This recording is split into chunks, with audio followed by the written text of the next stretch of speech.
Puji Tuhan saudara, Shalom dan selamat pagi bagi saudara-saudaraku terkasih dalam Tuhan Yesus Kristus. Bertemu kembali dalam program Renungan Pagi dan Doa Pagi, di mana melalui program ini setiap hari saudara akan didoakan dan saudara akan diteguhkan melalui kebenaran firman Tuhan. Kalau saudara rindu berlangganan dengan program ini, silakan lihat tombol subscribe di bawah video ini saudara. Kalau tombol subscribe masih berwarna merah, silakan ditekan dan tekan juga tanda loncengnya. Kalau saudara rindu memberkati karena saudara diberkati melalui program ini, saudara butuh informasi lebih lanjut, silakan lihat di kolom deskripsi video ini saudara. Puji Tuhan saudara, kita akan berdoa buat firman Tuhan yang akan kita renungkan bersama sebelum kita akan berdoa bersama. Bapa yang baik, saat ini Tuhan kami sungguh bersyukur buat hari yang baru, buat kesempatan yang Tuhan beri bagi kami, di mana pada hari ini sebelum kami akan melaksanakan segala aktivitas kami, terlebih dahulu kami akan dikuatkan oleh firman-Mu. Kami akan merenungkan firman-Mu.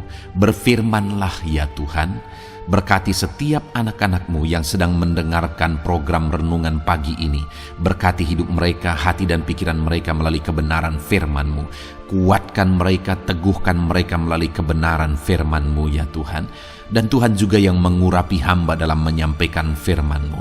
Terima kasih Bapa yang baik, kami sungguh bersyukur buat kebaikan Tuhan di pagi hari ini. Dan dengan penuh sukacita, dengan penuh kerinduan, kami mau renungkan firman Tuhan dalam nama Tuhan Yesus Kristus. Haleluya, haleluya. Amin. Puji Tuhan saudara. Adapun teks firman Tuhan yang saya rindu kita renungkan bersama di pagi hari ini, sebelum kita akan melaksanakan segala aktivitas dan kegiatan kita hari ini untuk menjadi renungan harian kita, adalah dari Kejadian pasal yang ke-11 ayat 1 sampai ayat yang ke-9, di mana topik firman Tuhan yang saya rindu kita renungkan bersama dari teks firman Tuhan ini saudara, adalah topik tentang penyebab kegagalan. Saudara, berbicara tentang kegagalan, setiap kita pasti tidak ingin mengalami kegagalan dalam hidup kita. Itu sebabnya kita perlu belajar bagaimana supaya kegagalan itu terjadi. Kita perlu belajar apa yang menjadi penyebab kegagalan. Selain kita banyak kali belajar bagaimana supaya berhasil, kita juga perlu belajar apa penyebab kegagalan. Supaya selain kita sedang berjuang bagaimana supaya berhasil, kita juga berjuang menghindari kegagalan. Sering orang katakan saudara bahwa untuk mengetahui uang asli atau uang palsu, kita perlu belajar bagaimana ciri-ciri uang asli. Kita juga perlu belajar bagaimana ciri-ciri uang palsu, supaya kita memiliki pemahaman yang lengkap. Demikian juga dalam menjalani kehidupan ini saudara, kita perlu belajar banyak bagaimana supaya kita mengalami keberhasilan, mengalami bagaimana berjalan dalam kehendak Tuhan, mengalami bagaimana rancangan Tuhan, janji Tuhan digenapi dalam hidup kita. Tetapi kali ini kita juga perlu belajar apa yang menyebabkan kegagalan. Karena seringkali saudara, orang-orang berpikir bahwa itu sesuatu yang baik, yang dia kerjakan sesuatu yang baik, tetapi yang baik itulah yang akhirnya membawa dia kepada kehancuran. Yang baik menurut pikiran dia itulah yang akhirnya membawa dia kepada kegagalan. Itu sebabnya kita perlu belajar bukan hanya tentang bahwa itu sesuatu yang baik, tetapi apakah itu membawa kepada keberhasilan atau malah itu membawa kepada kegagalan. Adakah saudara yang pernah mengalami kegagalan dalam hidup saudara? Mari kita belajar saudara, apa yang menyebabkan kegagalan supaya ke depan kita tidak lagi mengalami kegagalan. Ataukah saudara mungkin pernah saudara melakukan sesuatu yang baik, tetapi kebaikan yang saudara kerjakan itu malah membawa saudara kepada kehancuran dan kegagalan? Mari kita belajar saudara, supaya kita jangan salah berpikir. Kita berpikir itu sesuatu yang baik, tetapi ternyata itu membawa kepada kegagalan. Puji Tuhan saudara, saya akan membacakan teks firman Tuhan ini dan kemudian akan menjelaskannya secara ekspositori. Artinya firman Tuhan akan digali secara objektif supaya saudara benar-benar memahami firman Tuhan secara benar saudara. Itu sebabnya siapkan hati dan pikiran saudara. Pastikan saudara benar-benar diberkati melalui pembacaan dan penjelasan firman Tuhan di pagi hari ini. Kejadian pasal yang ke-11 ayat 1 sampai 9, demikian firman Tuhan. Menara Babel. Adapun seluruh bumi satu bahasanya dan satu logatnya. Maka berangkatlah mereka ke sebelah timur dan menjumpai tanah datar di tanah Sinear. Lalu menetaplah mereka di sana. Mereka berkata seorang kepada yang lain, marilah kita membuat batu bata dan membakarnya baik-baik. Lalu bata itulah dipakai mereka sebagai batu dan ter gala-gala sebagai tanah liat. Juga kata mereka, marilah kita dirikan bagi kita sebuah kota dengan sebuah menara yang puncaknya sampai ke langit, dan marilah kita cari nama supaya kita jangan terserak ke seluruh bumi. Lalu turunlah Tuhan untuk melihat kota dan menara yang didirikan oleh anak-anak manusia itu.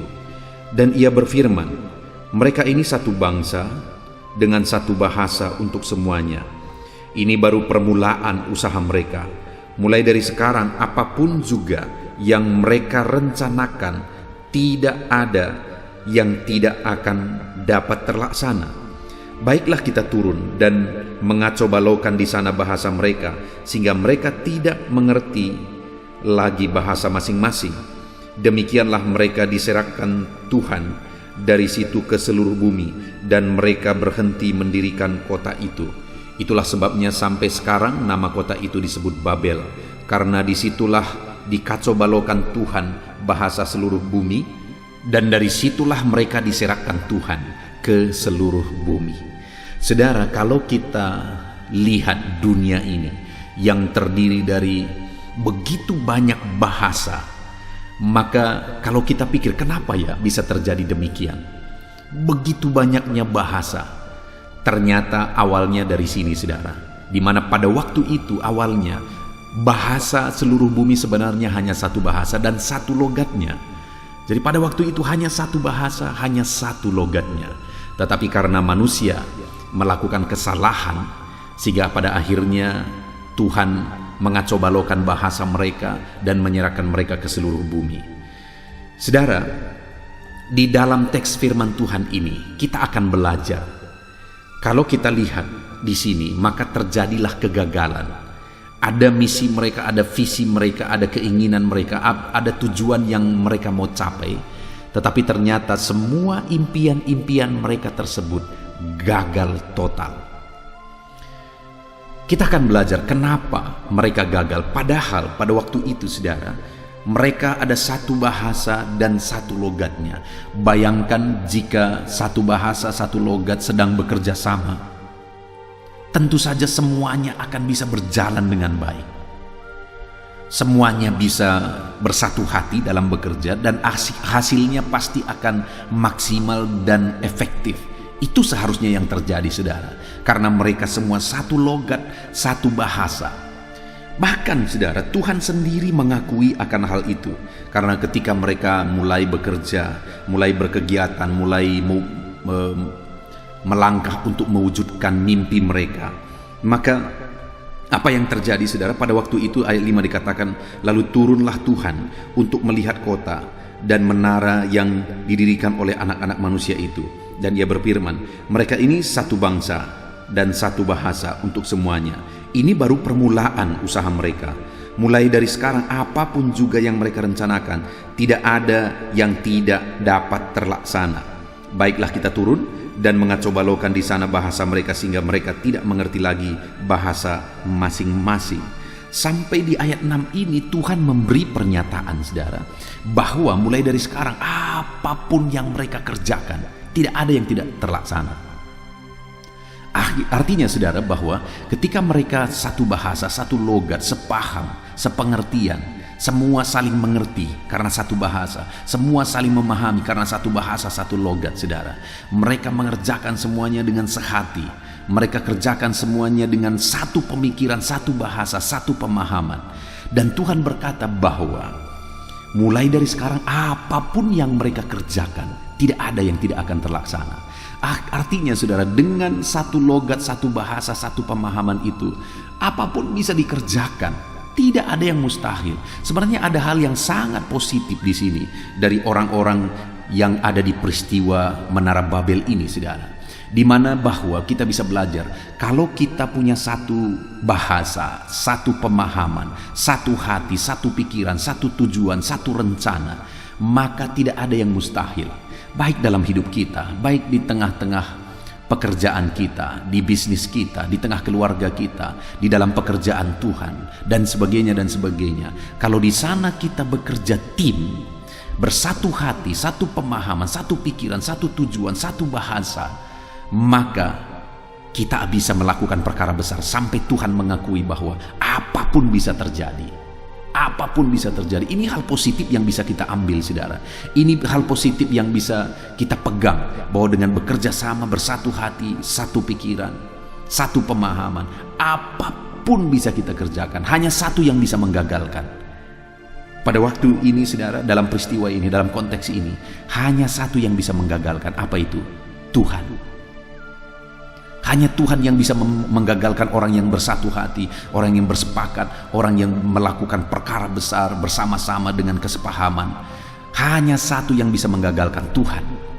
Saya tidak bisa bayangkan, saudara, jika kita bersatu hati, kita punya tim, bersatu hati, sepakat, satu bahasa dan sebagainya, baik di tengah keluarga kita, di tengah pelayanan, di tengah gereja, di dalam bisnis kita dan sebagainya. Kita punya tim yang sepaham, sebahasa, sepakat, dan kemudian didukung oleh Tuhan. Wow, itu luar biasa, saudara. Tidak akan ada yang bisa menggagalkan. Karena dengan kesepahaman, kesepakatan satu bahasa tadi, hanya satu yang bisa menggagalkan, yaitu Tuhan. Bagaimana kalau Tuhan sendiri pun akhirnya mendukung? Tuhan sendiri pun akhirnya ikut bekerja. Itu akan menghasilkan perkara yang besar. Itu akan menghasilkan perkara yang dahsyat, perkara yang luar biasa. Tetapi yang menjadi masalahnya adalah di dalam konteks ini, visi dan misi mereka, mimpi mereka yang mereka mewujudkan dengan satu bahasa, satu pemikiran, satu tujuan, satu rencana itu, saudara, akhirnya digagalkan oleh Tuhan, tidak didukung oleh Tuhan. Dan akhirnya Tuhan mengacau balaukan mereka di sana dan berantakan semua, saudara, berantakan semua. Itu sebabnya saat ini saya mau kita belajar dari peristiwa ini. Bagaimana supaya kita sepakat, satu hati, satu rencana, satu tujuan, satu tim, melakukan perkara besar dan didukung oleh Tuhan pula. Itu yang ingin kita kerjakan, saudara. Itu yang ingin kita capai, sehingga kita mencapai keberhasilan yang besar di dalam hidup kita. Orang ini gagal karena Tuhan tidak mendukung. Padahal strategi mereka, rencana mereka, semuanya sudah dengan persiapan yang matang, saudara. Tapi satu yang kurang, tidak didukung oleh Tuhan. Itulah penyebab kegagalan mereka, karena Tuhan tidak mendukung mereka. Tuhan tidak setuju, Tuhan tidak sepakat dengan mereka. Kita akan belajar dari sana, saudara, kenapa Tuhan tidak mendukung mereka, kenapa Tuhan tidak sepakat dengan mereka. Untuk kita belajar dan kita hindari itu, saudara. Dan akhirnya sebaliknya yang kita mau capai. Bagaimana supaya Tuhan mendukung kita? Kalau kita hidup bekerja tim, sepakat, melakukan semuanya dengan sehati, satu tujuan, satu rencana, satu pemahaman, dan kemudian Tuhan mendukung pula, maka tidak ada yang mustahil. Kita akan melakukan perkara besar. Kita akan belajar kenapa mereka tidak didukung oleh Tuhan sehingga Tuhan menggagalkan semua rencana mereka. Ada 3 hal yang saya ingin kita lihat, saudara, yang saya ingin kita belajar. Mulai ayat 3, saya baca bagi saudara. Mereka berkata seorang kepada yang lain, marilah kita membuat batu bata dan membakarnya baik-baik. Saudara, di sana mereka berkata, marilah kita. Oke. Lalu kemudian ayat 4, juga kata mereka, marilah kita dirikan bagi kita sebuah kota dan dengan sebuah menara yang puncaknya sampai ke langit, dan marilah kita. Saudara, di sini ada sekali lagi hal yang luar biasa, di mana marilah kita, marilah kita, marilah kita. Ada kesepakatan, ada satu pemikiran seperti yang saya jelaskan sebelumnya. Tetapi semuanya itu mereka lakukan bagi kita. Itu ada di ayat 4 tadi, marilah kita dirikan bagi kita. Jadi saudara, hal pertama yang saya lihat di sana adalah keegoisan, di mana semuanya mereka lakukan itu untuk mereka. Jadi Tuhan sama sekali tidak ada nampak di sana. Tidak ada tujuan mereka sama sekali untuk kemuliaan Tuhan. Tidak ada tujuan mereka sama sekali untuk menyenangkan hati Tuhan. Tapi semuanya itu, kalau kita baca semuanya itu direncanakan hanya untuk mereka. Saudara, itulah penyebab kegagalan mereka yang pertama, karena mereka melupakan Tuhan. Semua yang mereka lakukan itu, yang mereka mau kerjakan dengan sepakat, dengan sehati, sepaham itu tadi, semuanya mereka kerjakan itu untuk mereka, bukan untuk kemuliaan nama Tuhan, untuk memenuhi, memuaskan keegoisan mereka, memuaskan nafsu mereka. Saudara, di dalam hidup ini, segala sesuatu yang kita kerjakan, kalau Tuhan berkata tidak, maka dalam hitungan detik semuanya bisa hancur. Jadi kalau kita tidak melibatkan Tuhan, kita melupakan Tuhan, semua yang kita kerjakan hanya untuk kita, dan kita, maka kalau Tuhan berkata tidak, maka semuanya tidak akan bisa jadi. Kalau Tuhan berkata hancur, gagal, maka semuanya akan hancur. Itu sebabnya, saudara, kita belajar di sini.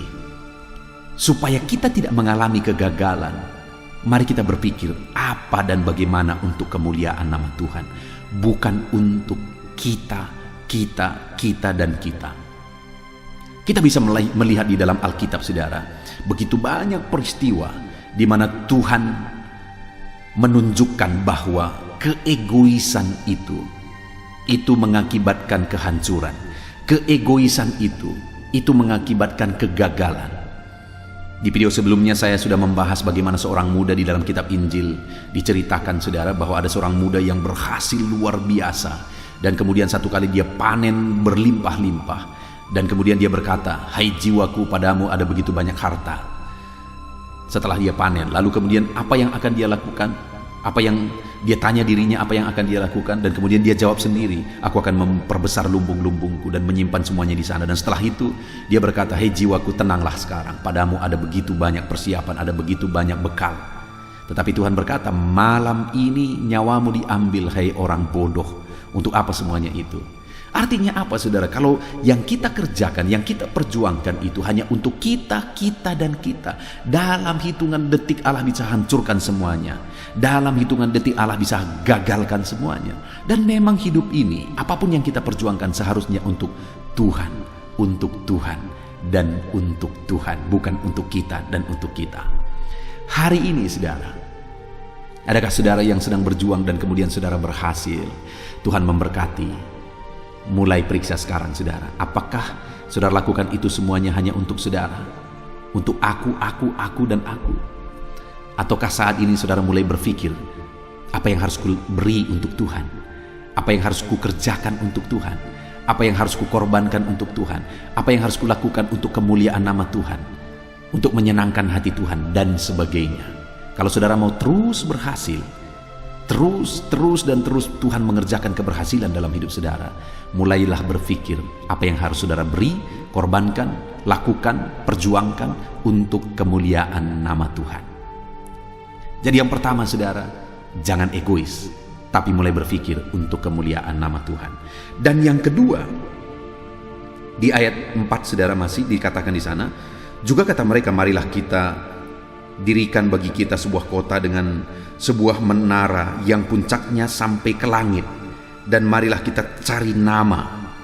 Saudara, visi mereka itu, impian mereka itu nampak dan nyata di sini adalah merupakan kesombongan, di mana mereka berkata, marilah kita dirikan kota yang puncaknya sampai ke langit. Itu saja sudah menunjukkan kesombongan mereka. Lalu tambah lagi mereka berkata, marilah kita cari nama. Itu jelas-jelas kesombongan, saudara.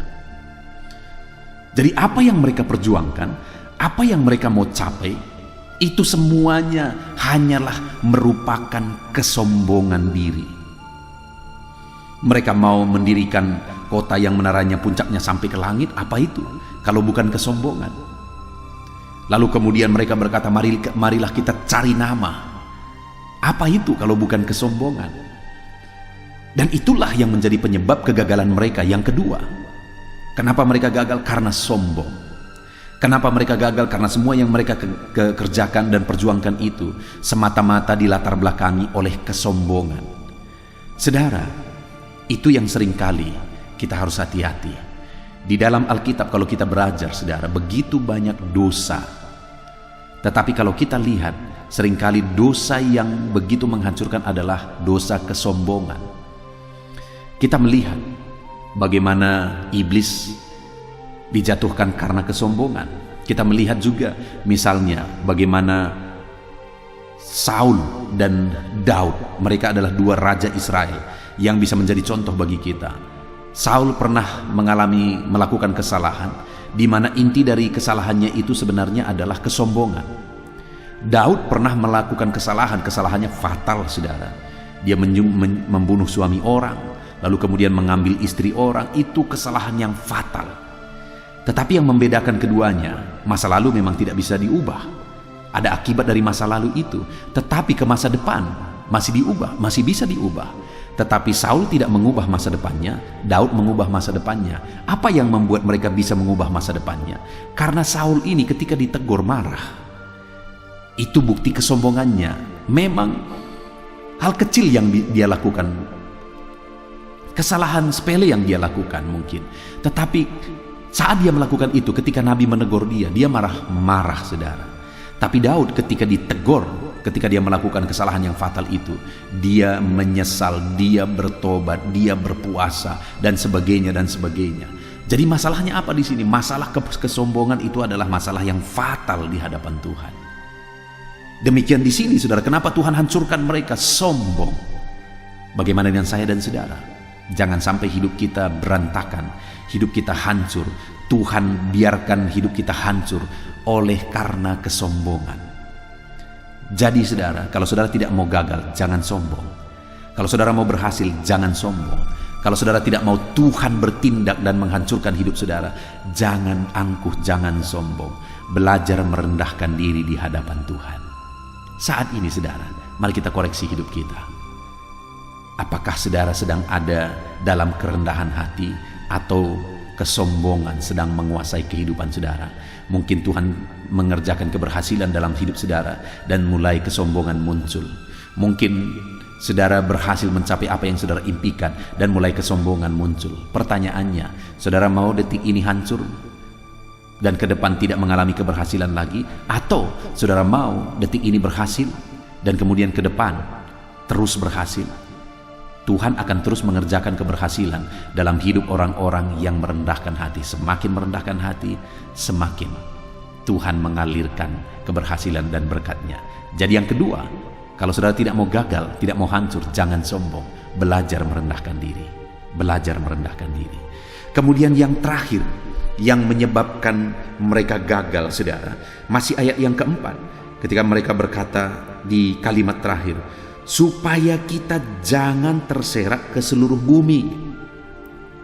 Jadi mereka sedang sepakat mengerjakan sesuatu, bersatu hati mengerjakan sesuatu, dan tujuannya adalah supaya mereka jangan terserak ke seluruh bumi. Padahal ketika Tuhan berfirman kepada Abraham, kepada Adam, dan kemudian kepada Abraham juga dan seterusnya, selalu Tuhan berfirman, penuhi bumi, penuhi bumi, penuhi bumi. Dan ketika mereka tidak mau terserak ke seluruh bumi, malah lihat saudara apa yang Tuhan kerjakan. Ayat yang ke-9, itulah sebabnya sampai sekarang nama kota itu disebut Babel, karena disitulah dikacau balaukan Tuhan bahasa seluruh bumi, dan dari situlah mereka diserakkan Tuhan ke seluruh bumi. Karena memang Tuhan punya rencana manusia harus memenuhi bumi. Tetapi mereka punya rencana supaya kita jangan terserak ke seluruh bumi. Artinya apa? Mereka sedang melanggar kehendak Tuhan. Apa yang mereka kerjakan dengan sehati itu adalah pelanggaran terhadap kehendak Tuhan. Itu sebabnya Tuhan gagalkan mereka. Sekalipun mereka bersatu hati, bersepakat, bersehati mengerjakan semuanya dengan cara terbaik, kalau Tuhan berkata gagal, semuanya akan gagal. Kalau Tuhan berkata tidak, maka tidak akan bisa terjadi. Dan tahukah saudara kenapa, apa penyebab Tuhan berkata gagal? Ketika itu melanggar kehendak Tuhan, melanggar rencana Tuhan, melanggar firman Tuhan. Itu sebabnya dalam hidup kita, dalam semua yang ingin kita kerjakan, yang ingin kita capai, tanya dulu, apakah itu kehendak Tuhan? Merenung dulu, apakah itu kehendak Tuhan? Cari kehendak Tuhan, supaya saudara mengerti kehendak Tuhan, supaya saudara tidak berjuang melanggar kehendak Tuhan. Kalau saudara berjuang untuk melanggar kehendak Tuhan, pada akhirnya kegagalanlah yang akan saudara terima. Itu sebabnya saat ini saudara, belajar memahami kehendak Tuhan dan berjuanglah, capailah impian saudara yang tidak bertentangan dengan firman Tuhan. Kita bersyukur buat firman Tuhan saudara. Betapa dahsyat pesan firman Tuhan bagi setiap kita hari ini. Bagaimana supaya kita tidak gagal. Setiap kita pasti tidak ingin gagal. Dan kalau saudara tidak ingin gagal, mari belajar dari peristiwa ini. Yang pertama, penyebab kegagalan adalah semua yang diperjuangkan itu untuk keegoisan diri. Seharusnya mari kita berjuang untuk memuliakan nama Tuhan. Lalu yang kedua, penyebab kegagalan itu adalah ketika mereka lakukan itu semua untuk menunjukkan kesombongan mereka. Kesombongan dosa fatal di hadapan Tuhan. Belajarlah merendahkan diri. Dan kemudian yang terakhir, mereka lakukan itu supaya tidak terserak ke seluruh bumi. Padahal Tuhan mau mereka terserak ke seluruh bumi. Jadi mereka lakukan itu melanggar kehendak Tuhan. Carilah kehendak Tuhan, jangan langgar kehendak Tuhan. Puji Tuhan saudara, mari kita terapkan firman Tuhan ini dan kita raih janji firman Tuhan supaya kita berhasil hindari kegagalan. Kita bersyukur buat firman Tuhan ini. Mari kita terapkan firman Tuhan. Sebentar lagi saya akan berdoa bagi saudara. Saya akan mendoakan segala pergumulan saudara. Namun sebelumnya sekali lagi, terapkan firman Tuhan dalam hidup saudara. Puji Tuhan saudara, kita bersyukur buat firman Tuhan. Dalam nama Tuhan Yesus, haleluya. Puji Tuhan saudara, saya percaya firman Tuhan yang telah kita renungkan bersama telah membangkitkan dan meneguhkan iman saudara. Dan tiba waktunya saat ini kita akan merendahkan diri di hadapan Tuhan. Kita akan berdoa bersama. Saya akan menopang saudara di dalam doa dalam segala pergumulan-pergumulan kehidupan saudara. Dan saya juga akan berdoa untuk kegiatan saudara hari ini dan profesi yang saudara lakukan dalam kehidupan saudara. Mari datang kepada Tuhan dengan penuh kerendahan hati. Percaya Dia Allah yang mengasihi setiap saudara. Bapa di sorga, saat ini Tuhan kami datang merendahkan diri di hadapan-Mu. Terima kasih buat kebaikan kemurahan Tuhan atas kehidupan kami. Terima kasih buat firman-Mu ya Tuhan. Terima kasih buat kesempatan ini kami bisa merendahkan diri bersama memohon di hadapan-Mu. Karena kami percaya Engkau Bapa yang baik. Engkau mendengar kami. Dan Engkau Allah yang sanggup campur tangan mengerjakan mujizat di dalam kehidupan kami. Bapa yang baik, saat ini hamba berdoa berkati setiap anak-anak-Mu ini yang sedang mendengarkan renungan pagi dan doa pagi ini ya Tuhan. Engkau yang kiranya memberkati kehidupan mereka satu persatu ya Bapa. Dalam segala aktivitas mereka di sepanjang hari ini, Tuhan yang menyertai. Penyertaan-Mu nyata bagi mereka sehingga mereka akan berhasil dalam apapun yang mereka kerjakan ya Tuhan. Engkau yang menyertai setiap anak-anak-Mu dalam nama Tuhan Yesus Kristus. Hamba berdoa ya Tuhan, biarlah sukacita Tuhan, damai sejahtera Tuhan memenuhi setiap kehidupan anak-anak-Mu ini. Dalam nama Tuhan Yesus Kristus, biarlah damai-Mu memenuhi kehidupan mereka dalam mereka melakukan segala kegiatan mereka. Sukacita-Mu memenuhi kehidupan mereka dalam mereka mengerjakan pekerjaan mereka. Sehingga mereka maksimal dan berhasil, berkat Tuhan tercurah dalam kehidupan mereka. Dalam nama Tuhan Yesus Kristus. Bapa yang baik, biarlah Tuhan yang mengerjakan keberhasilan dalam apa yang mereka kerjakan ya Tuhan. Ketika engkau mengerjakan keberhasilan, maka engkau akan memberi yang terbaik. Engkau mengerjakan keberhasilan yang terbaik dalam kehidupan setiap anak-anakmu dalam nama Tuhan Yesus Kristus. Terima kasih Bapa yang baik. Dalam apapun yang mereka kerjakan, beri mereka hikmat Tuhan. Beri mereka hikmat untuk mengerjakan yang terbaik. Berikan mereka hikmat untuk melakukan segala tugas, tanggung jawab dan pekerjaan mereka, sehingga oleh hikmat-Mu yang memenuhi kehidupan mereka, mereka bisa berhasil dalam apapun yang mereka kerjakan yang tidak bertentangan dengan firman Tuhan. Dalam nama Yesus, hikmat Tuhan kiranya memenuhi anak-anak-Mu dan menjadikan setiap anak-anak-Mu berhasil dalam nama Yesus Kristus. Haleluya. Bapa yang baik, hamba berdoa, ajar anak-anak-Mu untuk mengerjakan yang terbaik sebagai anak-anak Tuhan. Berkati kami Tuhan, memampukan kami untuk mengerjakan yang terbaik dalam segala apa yang kami kerjakan dalam kehidupan kami. Berkati anak-anak-Mu Tuhan. Ajar anak-anak-Mu mengerjakan yang terbaik, mengerjakan lebih dari apa yang dituntut, mengerjakan lebih dari apa yang seharusnya dikerjakan. Dalam nama Tuhan Yesus Kristus. Haleluya, haleluya. Bapa yang baik, saat ini hamba berdoa bagi setiap profesi-profesi anak-anak-Mu. Tuhan kiranya memberkati setiap anak-anak-Mu. Berkati mereka sebagai pengusaha, pebisnis. Tuhan memberkati apa yang menjadi usaha bisnis mereka ya Tuhan. Biar Tuhan mengerjakan keberhasilan di tengah-tengah usaha dan bisnis mereka. Berkati usaha dan bisnis anak-anak-Mu dalam nama Tuhan Yesus Kristus. Dalam nama Tuhan Yesus. Biarlah dalam keadaan sulit, dalam keadaan berat sekalipun, Tuhan yang mengerjakan keberhasilan dalam usaha dan bisnis anak-anak-Mu ya Bapa, dalam nama Tuhan Yesus Kristus. Engkau yang memberi mereka hikmat untuk bisa membawa usaha bisnis mereka kepada keberhasilan yang dikerjakan oleh Tuhan dalam nama Yesus, sehingga hidup mereka jadi kemuliaan bagi nama-Mu. Usaha bisnis mereka berhasil sehingga menjadi berkat bagi-Mu ya Tuhan, bagi pekerjaan-Mu dan juga bagi banyak orang dalam nama Tuhan Yesus Kristus. Haleluya. Bapa yang baik, berkati juga anak-anak-Mu yang berprofesi sebagai petani. Berkati apa yang mereka tanam ya Tuhan, sehingga mereka akan berhasil dan akan menuai dengan penuh sorak-sorai. Dalam nama Yesus, berkati para petani. Dalam nama Tuhan Yesus, berkati cuaca, berkati musim demi musim, sehingga mereka bisa berhasil ya Bapa. Dalam nama Tuhan Yesus Kristus, berkati para petani. Dalam nama Yesus, berkati juga para nelayan. Tuhan yang campur tangan bagi anak-anak-Mu yang berprofesi sebagai nelayan. Tuhan memberkati pelayaran mereka untuk menangkap ikan ya Tuhan.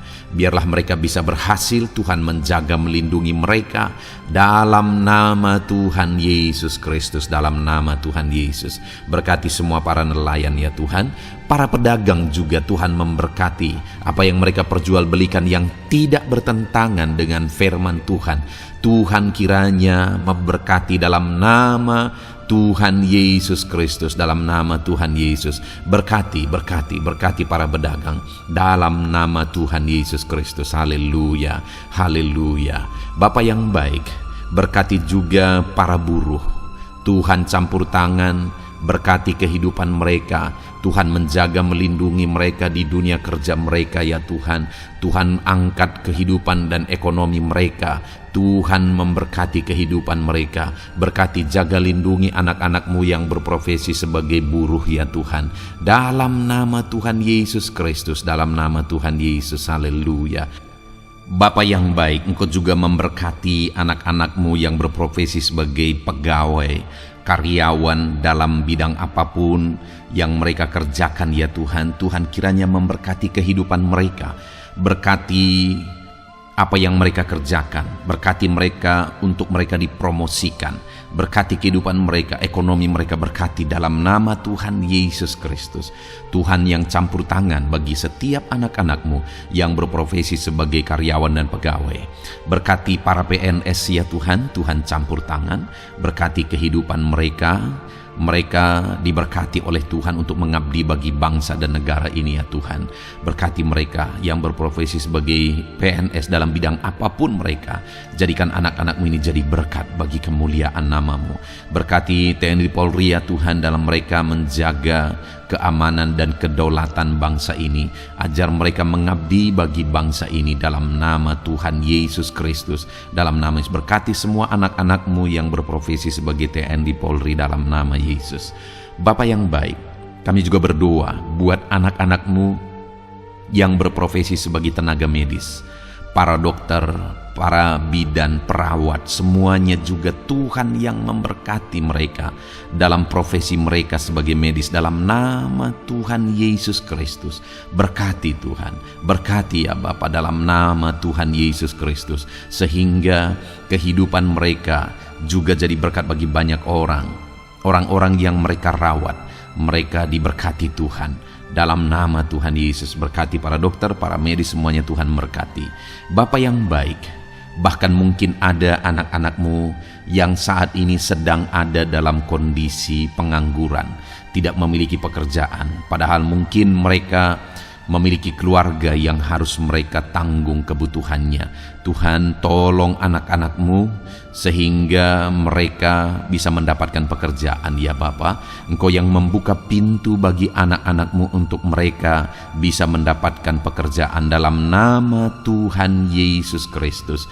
Dalam nama Tuhan Yesus Kristus, berkati anak-anak-Mu ya Bapa. Bukakan pintu bagi mereka untuk mendapatkan pekerjaan. Bapa yang baik, berkati anak-anak-Mu yang mungkin sudah pensiun. Tuhan juga yang memberkati mereka, biar sukacita Tuhan, semangat daripada Tuhan tetap memenuhi kehidupan anak-anak-Mu yang saat ini mungkin sudah pensiun dalam nama Yesus. Bapa yang baik, saat ini hamba berdoa, Tuhan kiranya yang campur tangan bagi setiap anak-anak-Mu. Mungkin ada mereka yang profesi mereka belum disebutkan, hamba berdoa Tuhan kiranya memberkati setiap profesi anak-anak-Mu sekalipun belum disebutkan. Tuhan memberkati, Tuhan campur tangan dalam nama Tuhan Yesus Kristus. Haleluya, haleluya. Bapa yang baik, hamba berdoa buat anak-anak-Mu. Mungkin ada anak-anak-Mu yang sedang sakit. Tuhan campur tangan, kerjakan kesembuhan. Ulurkan tangan-Mu bagi mereka yang sedang sakit, dan kerjakan kesembuhan bagi anak-anak-Mu yang sedang mengalami sakit penyakit. Dalam nama Tuhan Yesus Kristus, nyatakan kuasa-Mu, nyatakan mujizat-Mu, sembuhkan anak-anak-Mu yang sedang sakit dalam nama Yesus. Dan hamba berdoa Tuhan kiranya yang terus memberikan kesehatan bagi anak-anak-Mu dalam nama Yesus, dan beri hikmat bagi anak-anak-Mu untuk tetap hidup dalam gaya hidup yang sehat ya Tuhan, dengan pola hidup yang sehat. Berkati dalam nama Tuhan Yesus Kristus. Haleluya. Bapa yang baik, mungkin ada anak-anak-Mu yang saat ini sedang memikul beban berat dalam hidup mereka. Mungkin ada masalah, persoalan dalam kehidupan mereka. Apakah itu masalah ekonomi, masalah di dunia kerja mereka, atau apapun yang menjadi masalah kehidupan mereka. Tuhan tolong, Engkau angkat segala beban dan masalah persoalan anak-anak-Mu dalam nama Tuhan Yesus Kristus. Tuhan yang mengerjakan pertolongan dalam kehidupan anak-anak-Mu. Bapa yang baik, saat ini hamba berdoa, berkati keluarga-keluarga anak-anak-Mu ya Tuhan, menjadi keluarga yang harmonis, menjadi keluarga yang takut akan Tuhan, menjadi keluarga yang ilahi. Suami, istri, anak-anak semuanya takut Tuhan, dan mereka berfungsi sebagaimana seharusnya di tengah-tengah keluarga. Berkati keluarga-keluarga anak-anak-Mu ya Tuhan, menjadi keluarga yang penuh dengan berkat dan damai sejahtera Tuhan, penuh sukacita Tuhan, dalam nama Tuhan Yesus Kristus. Haleluya. Bapa yang baik, saat ini hamba berdoa, berkati semua anak-anak-Mu, jadikan mereka berhasil dalam semua yang mereka kerjakan. dalam nama Yesus. Ajar semua anak-anakmu mengerjakan yang terbaik dalam kehidupan mereka dalam nama Yesus. Terima kasih Bapa yang baik. Ini doa kami ya Tuhan. Ini seruan kami. Hamba berdoa bagi setiap anak-anak Tuhan.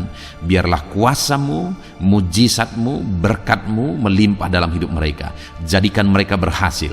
Nyatakan campur tangan-Mu dalam hidup mereka. Biarlah anak-anak-Mu bersaksi dalam hidup mereka ketika Engkau menyatakan pertolongan-Mu, berkat-berkat-Mu dicurahkan, kasih karunia-Mu dinyatakan di dalam kehidupan mereka dalam nama Tuhan Yesus Kristus. Ini doa kami Tuhan, dalam nama Tuhan Yesus Kristus kami berdoa. Haleluya, haleluya, amin. Puji Tuhan saudara, saya percaya saudara sudah dikuatkan, saudara sudah didoakan, dan saudara sudah mendengarkan firman Tuhan, sehingga saat ini saya percaya iman saudara dibangkitkan, dan percayalah doa-doa kita didengar dan dijawab oleh Tuhan.